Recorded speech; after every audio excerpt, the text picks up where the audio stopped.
तो फैसला यहां पर सुप्रीम कोर्ट की तरफ से आ चुका है। फैसले पर प्रधानमंत्री नरेंद्र मोदी ने ट्वीट भी किया और उसे ऐतिहासिक फैसला यहां पर प्रधानमंत्री नरेंद्र मोदी के जरिए बताया गया है। प्रधानमंत्री नरेंद्र मोदी ने अपने ट्वीट में क्या कुछ कहा इस फैसले के आने के बाद, वो आप देखिए यहां पर। दरअसल उन्होंने ट्वीट किया, अनुच्छेद 370 को निरस्त करने पर आज सुप्रीम कोर्ट का फैसला ऐतिहासिक है। पीएम मोदी ने कहा, आगे क्या कुछ ट्वीट किया ये भी आपके सामने। और 5 अगस्त 2019 को भारत की संसद द्वारा लिए गए फैसले को संवैधानिक रूप से बरकरार रखता है।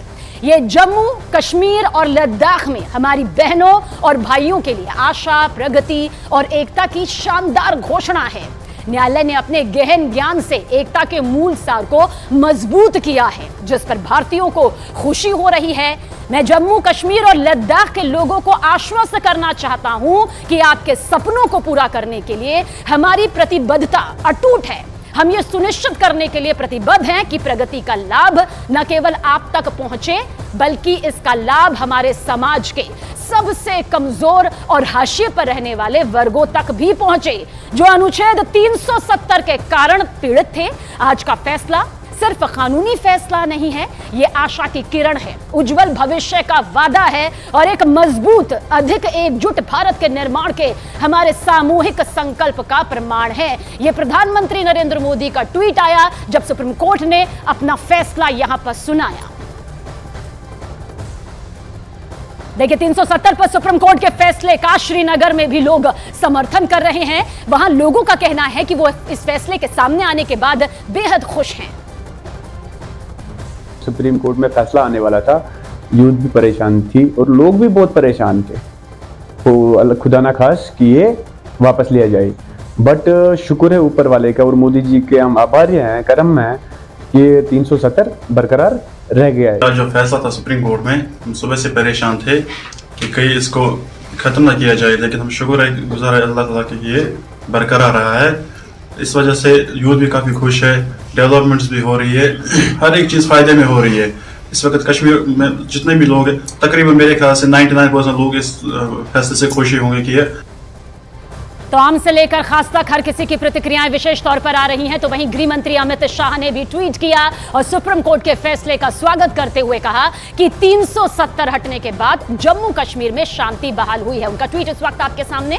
उन्होंने कहा कि मैं आर्टिकल 370 को खत्म करने के फैसले को बरकरार रखने वाले भारत के माननीय सर्वोच्च न्यायालय के फैसले का स्वागत करता हूं। 5 अगस्त 2019 को प्रधानमंत्री नरेंद्र मोदी जी ने आर्टिकल 370 को निरस्त करने का दूरदर्शी निर्णय लिया। तब से जम्मू कश्मीर में शांति और सामान्य स्थिति लौट आई है। कभी हिंसा से जूझ रही घाटी में विकास और विकास ने मानव जीवन में नए अर्थ लाए हैं। पर्यटन और कृषि क्षेत्रों में समृद्धि ने जम्मू कश्मीर और लद्दाख दोनों के निवासियों की आय के स्तर को बढ़ा दिया। आगे अमित शाह के ट्वीट में यह भी कहा गया कि आज सुप्रीम कोर्ट के फैसले ने साबित कर दिया कि आर्टिकल 370 को हटाने का फैसला पूरी तरह से संवैधानिक था। तो वहीं बीजेपी महासचिव ओपी धनखड़ ने सुप्रीम कोर्ट के फैसले का स्वागत किया है।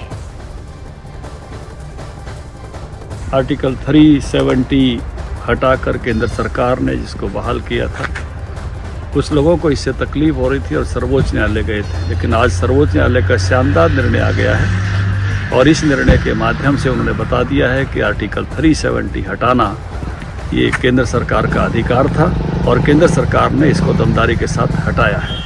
और मैं बधाई दूंगा इस निर्णय के लिए देशवासियों को।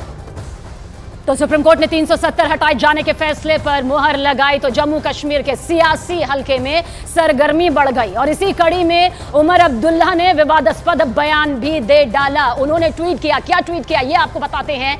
उन्होंने ट्वीट किया है और लोकतंत्र पर विवादास्पद बयान दिया। उनके शब्दों को सुनिए कि आखिर क्या कुछ यहां पर उनके ट्वीट के जरिए सामने आया है। आजाद साहब सही में आजाद हैं, वो पार्टी ऑफिस जाने के लिए आजाद हैं, जबकि हम में से कुछ लोग अपने घरों में कैद हैं। गुपकार रोड पर जाकर हमारी प्रतिक्रिया लेने के लिए मीडिया प्रतिबंधित है। लोकतंत्र की मां, ये भी उन्होंने कहा प्रश्न चिन्ह लगाते हुए, जैसे ऐसी तैसी डेमोक्रेसी। सोचिए कि लोकतंत्र का किस तरह से एक बड़ा मजाक उड़ाते हुए विवादास्पद बयान उमर अब्दुल्ला की तरफ से सामने आया है। तो वहीं सुप्रीम कोर्ट के फैसले पर बहुत ही संतुलित होकर उमर अब्दुल्ला ने यह ट्वीट किया। उसके बोल भी आपको सुना देते हैं कि आखिर क्या कुछ ये बोल यहां पर सामने आए हैं। निराश हूं लेकिन हतोत्साहित नहीं, संघर्ष जारी रहेगा। यहां तक पहुंचने में बीजेपी को दशकों लग गए, हम लंबी दौड़ के लिए भी तैयार हैं। सुप्रीम कोर्ट के फैसले के सामने आने के बाद यह निराशा, हताशा और विवादास्पद बयान भी सामने आ रहा है। तो वहीं एआईएमआई चीफ असदुद्दीन ओवैसी ने भी सुप्रीम कोर्ट के इस फैसले से नाखुशी जाहिर की। हम उससे मुतमईन नहीं हैं और हमारा मानना यह है कि ये कॉन्स्टिट्यूशनल मेजॉरिटी जो लोग कह रहे हैं, अब कॉन्स्टिट्यूशनल मोरालिटी की आज जीत हुई है। सुप्रीम कोर्ट ने कह दिया है, हमारे लिए आज का जजमेंट डिसअपॉइंटमेंट है। सुप्रीम कोर्ट सुप्रीम ज़रूर है, मगर आप स्टेट होल्ड को at the earliest restore, earliest का मतलब क्या है? यानी आप यूटी कर दो और फिर आप बोल दो हाँ अर्लीस्ट कर दो। अर्लीस्ट कब होगा? हालांकि इससे तक जम्मू में इस वक्त जश्न का माहौल नजर आया। फैसले से लोग बेहद खुश भी नजर आए।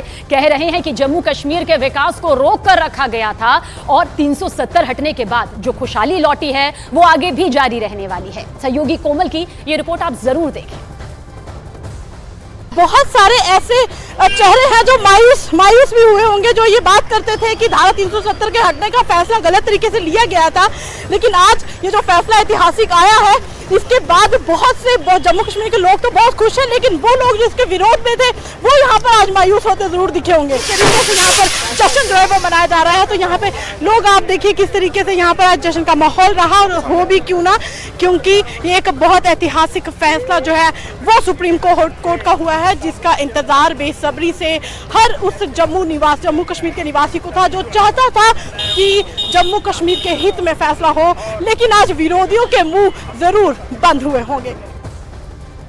तो जम्मू कश्मीर को आर्टिकल 370 के तहत विशेष दर्जा हासिल था, लेकिन 5 अगस्त साल 2019 को आर्टिकल 370 और 35A को निरस्त कर दिया गया। केंद्र सरकार ने ऐसा इसलिए किया क्योंकि आर्टिकल 370 लागू होने की वजह से जम्मू कश्मीर न सिर्फ विकास से दूर था, बल्कि वहां आतंकवाद और कट्टरता का जहर फैल रहा था। आपको तफसील से बताते हैं, बेहद गौर से आप समझिएगा और सुनिएगा, देखिएगा कि आर्टिकल 370 हटने से पहले जम्मू कश्मीर के हालात आखिर थे तो कैसे थे, यह आपको समझना बेहद जरूरी हो जाता है। दरअसल 1/3 इलाके में कट्टरपंथ का जहर फैला हुआ था और उस जहर का जो नतीजा है वो वक्त ने घाटी के लोगों को सताया भी है। 33% इलाकों में कट्टरपंथी गतिविधियां होती थी, यह हमेशा से सामने आया है। इसके अलावा धार्मिक संस्थान कट्टरपंथ के सॉफ्ट टारगेट में हमेशा से होते थे। यह आर्टिकल 370 हटने से पहले का था। साथ ही शिक्षण संस्थानों में कट्टरपंथ को बढ़ावा दिया जाता था, बेहद तेजी के साथ दिया जाता था। वो तस्वीरें, वो खबरें भी वक्त पर आती थी जो कि दिल को